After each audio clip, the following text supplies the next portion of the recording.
এদিকে দক্ষিণ চট্টগ্রামের বন্যার পানি নামতে শুরু করলেও এখনো তলিয়ে আছে সাতকানিয়া ও বাঁশখালী উপজেলার বেশ কিছু এলাকা। পানিবন্দী রয়েছে কয়েক হাজার পরিবার। এলাকাগুলোতে দেখা দিয়েছে সাপের উপদ্রব। বেসরকারি হিসেবে এর মধ্যে সাপের কামড়ের শিকার হয়েছেন 85 জন।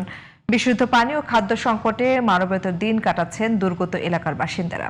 চট্টগ্রাম দক্ষিণ থেকে হারুনুর রশিদের পাঠানো রিপোর্ট জানাচ্ছেন সোহেল আহমদ। শেকড় থেকে শিখরে। গত কয়েকদিনের টানা বৃষ্টি ও পাহাড়ি ঢলে চট্টগ্রামে সৃষ্ট বন্যার পানি নামতে শুরু করলেও সাতকানিয়া ও বাঁশখালী উপজেলার বিস্তীর্ণ এলাকা এখনও পানিতে তলিয়ে আছে।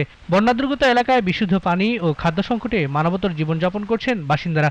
এসব এলাকায় বেড়ে গেছে সাপের উপদ্রব। দুর্গত এলাকায় প্রশাসনের পাশাপাশি ত্রাণ সামগ্রী বিতরণ করছে বিভিন্ন রাজনৈতিক ও স্বেচ্ছাসেবী সংগঠন, তবে তা পর্যাপ্ত নয় বলে জানান স্থানীয়রা। রোডটা ভাঙানোর সাথে সাথে বাড়ির সাথে ধাক্কা খাইয়া পাকা বাড়িটা পড়ে গেছে। দাদার কিন্দনো খর দিন আসছিল ইন্দাবাজি আর একবার তিন ফ্যামিলির আর দিগিন জিনিস আবাজি একল বেগিন হতে দললো এটা গাতত। এদিকে বন্যাদুর্গত এলাকা পরিদর্শন করেছেন কয়েকজন মন্ত্রী। সরকারের পক্ষ থেকে ত্রাণ সামগ্রী বিতরণ তদারকি ও ক্ষয়ক্ষতি চিহ্নিত করে প্রয়োজনীয় ব্যবস্থা নেওয়ার কথা জানান তারা।